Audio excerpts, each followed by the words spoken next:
Assalamualaikum warahmatullahi wabarakatuh. Hai, halo anak-anak hebat.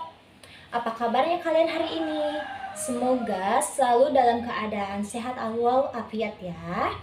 Pada pertemuan kali ini, kita akan belajar materi interaksi sosial dan interaksi manusia dengan lingkungannya. Tema 3, subtema 1, kelas 5 SD. Simak baik-baik materi ini ya. Interaksi manusia terbagi menjadi dua bagian. Yang pertama, ada interaksi sosial. Yang kedua, ada interaksi dengan lingkungan hidup. Apa saja perbedaan dari keduanya? Nah, materi yang pertama yaitu interaksi sosial. Interaksi sosial adalah hubungan-hubungan sosial antar manusia atau hubungan manusia satu dengan manusia lainnya. Interaksi sosial terjadi karena manusia adalah makhluk sosial. Makhluk sosial artinya manusia tidak dapat hidup sendiri dan selalu membutuhkan orang lain. Artinya dari bangun tidur sampai tidur kembali. Jenis-jenis interaksi sosial terbagi menjadi 3 bagian. Yang pertama, individu dengan individu, artinya satu orang berhadapan dengan satu orang lainnya. Yang kedua, individu dengan kelompok, artinya satu orang berhadapan dengan banyak orang atau disebut kelompok. Yang ketiga, kelompok dengan berkelompoknya. Agar kalian lebih memahami jenis interaksi sosial, berikut Ibu mempunyai contoh-contoh materi interaksi sosial. Yang pertama yaitu ada contoh interaksi sosial individu dengan individu. Nah, contohnya yaitu bertegur sapa, berjabat tangan, ibu berbicara dengan anak, dokter memeriksa pasien, kasir melayani pembeli, polisi memberi petunjuk jalan. Dapat kita simpulkan bahwa interaksi sosial dengan individu adalah ketika ada dua orang saling berbicara atau berinteraksi. Selanjutnya, ada contoh interaksi sosial individu dengan kelompok. Artinya, satu orang berhadapan dengan banyak orang.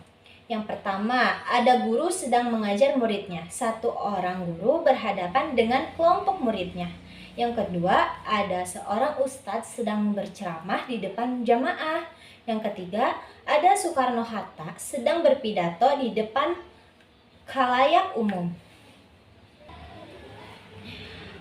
Berikutnya, ada contoh interaksi sosial kelompok dengan kelompok. Artinya, banyak orang berhadapan dengan banyak orang.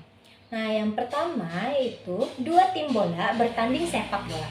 Nah, kalian tentu sudah tahu ya bahwa satu tim sepak bola berjumlah 11 pemain. Artinya 11 orang pemain berhadapan dengan 11 orang lagi.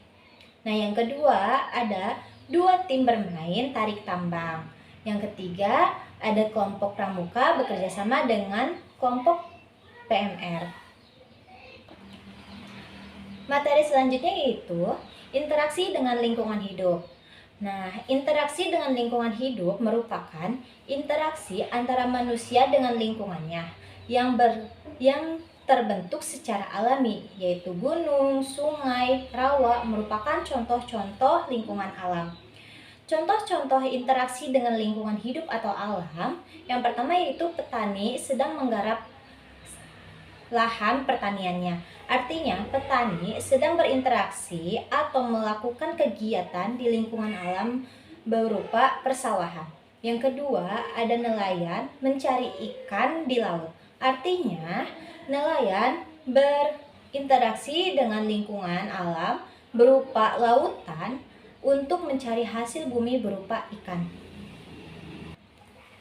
Materi selanjutnya yaitu interaksi sosial di lingkungan pasar. Sudah tahu dong pasar itu seperti apa? Pasti kalian senang kalau orang tua kalian mengajak belanja di pasar. Nah, pasar merupakan tempat bertemunya pedagang dan pembeli untuk melakukan transaksi jual beli. Interaksi sosial di pasar dapat terjadi antara penjual dengan penjual, dan pembeli dengan pembeli. Nah, penjual dan pembeli yang ada di pasar berasal dari berbagai suku, agama, dan tingkat sosial ekonomi.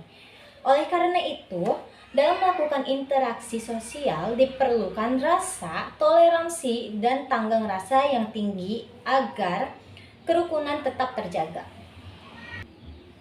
Perlunya sikap toleransi dan tanggung rasa. Sudah Ibu jelaskan tadi bahwa dalam interaksi sosial perlu adanya sikap, toleransi, dan tanggung rasa.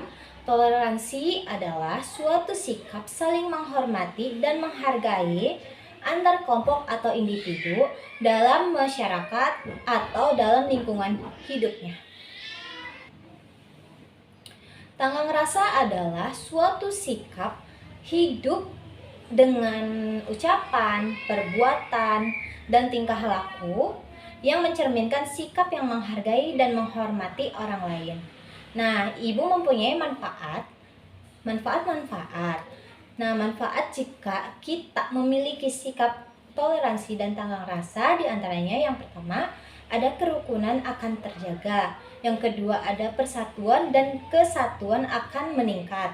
Yang ketiga, ada aktivitas berjalan lancar. Dan yang terakhir, ada kehidupan. Alhamdulillahirrabbilalamin. Pembahasan mengenai materi IPS tema 3 subtema 1 telah selesai. Terima kasih sudah menyimak pembahasan dengan baik. Wassalamualaikum warahmatullahi wabarakatuh.